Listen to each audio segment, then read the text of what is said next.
Welcome to the video. Well, we're going to take a look at this J. Bernard and Son from Jermyn Street, St James Southwest, and that's effectively what it says in the front there. Now, J. Bernards were quite a famous, quite a high quality fishing manufacturer from early 1900 particularly. This reel has, if you look at it, has a Bakelite handle on it, so it's probably around the 1930s or something like that. And this particular type of reel is called a plate wind, and it's called a plate wind because this piece here is the plate.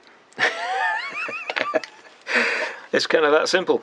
On a lot of reels you would back wind that to get it off, and this one's got a flight shaft on it, and it comes off, and it's pretty simple.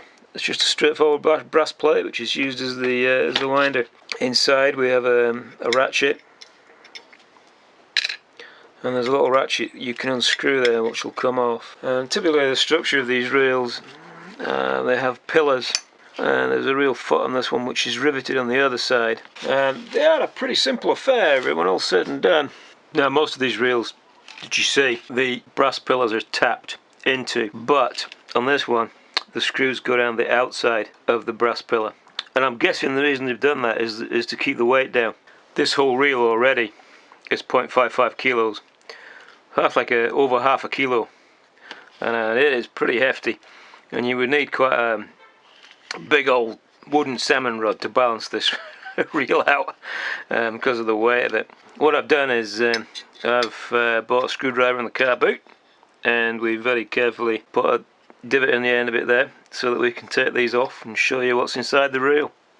Okay, so having removed these, I can probably show you a bit more detail. Essentially, if they had tapped the pillar would need to be thicker and therefore heavier. And so what they've done is they've tapped the outside, or they've dyed the outside of the pillar and put a round outside screw on it. Also gives you slightly better grip onto the reel body.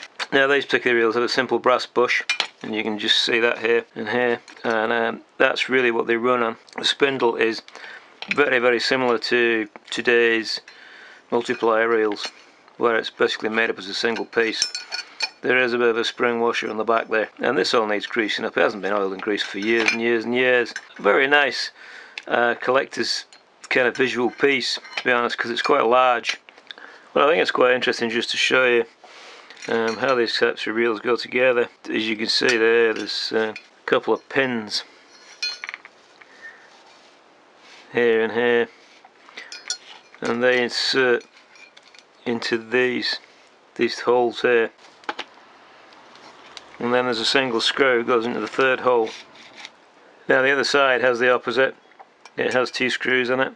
Okay, so once that's configured, there's a spring washer that goes in the back there, and that holds the drum off.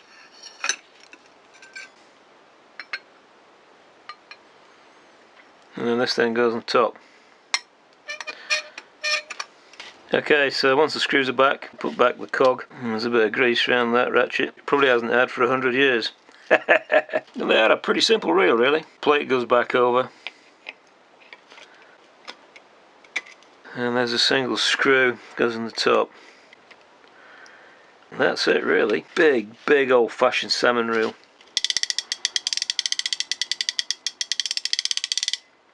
Nice collector's piece from J. Bernard's. Okay, folks, that brings us to the end of the little video. Thanks so much for watching, folks.